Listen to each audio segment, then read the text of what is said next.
Kadr маселеси мына менин жүрөгүмдө турган нерсе бүт эле элдин баары билет, сиз жакшы билесиз. Ар бир министрлик болобу өзүнүн адистиги менен иштебей эле баягы тааныш, билиш, туугандар менен кирип кеткен да. Биз эмне үчүн мамлекет аксап атабыз, эмне үчүн алдыга жыла албай атабыз.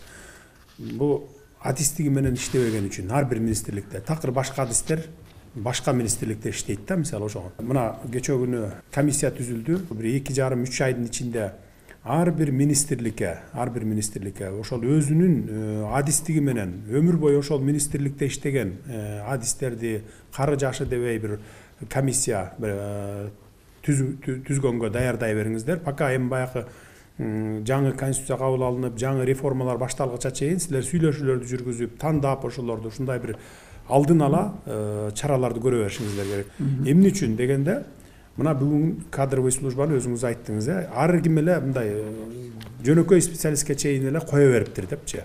Бул тетиги 20-30 жылдан бери келаткан биздин мамлекеттин оорусу булчу. Ошол ооруну биз ушу конституциялык реформадан кийин тазалашыбыз керек.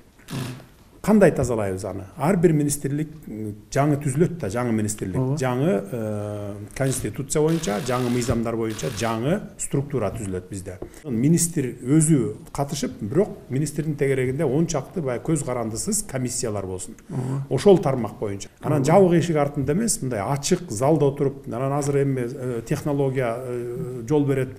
Түз эфирден көрсөтүп, баягы мына тууганын өткөрүп койду, мени кулатып салды, же болбосо мени диги мындан көбүрөөк бал алдым эле, мен иштешим керек эле, мени артка жылдырып койду деген сөздөр болбош үчүн мынакей.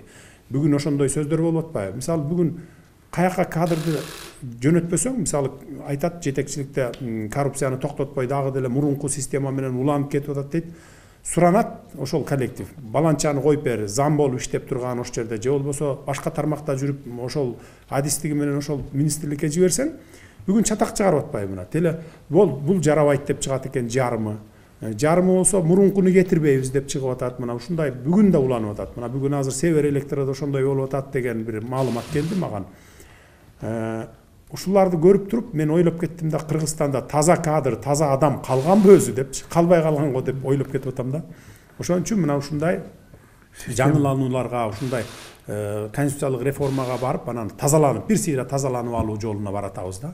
Сиздер ошолорго ар бир министрлик боюнча ошол комиссияларды даярдашыңыздар керек.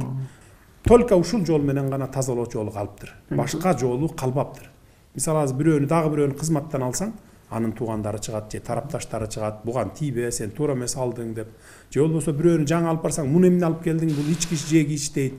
Эми баарын таанып билбейсиң да, мындай резюмесин карайсың, тарыхын карайсың, анан ушул тармакта специалист экен деп жиберсең, ал жакпайт экен аяк. Ошондуктан биз эч кимге баягы жаман көрүнбөй, калыстык менен, адилеттүүлүк менен ушул системаларды тазалап алалы деп атабыз да.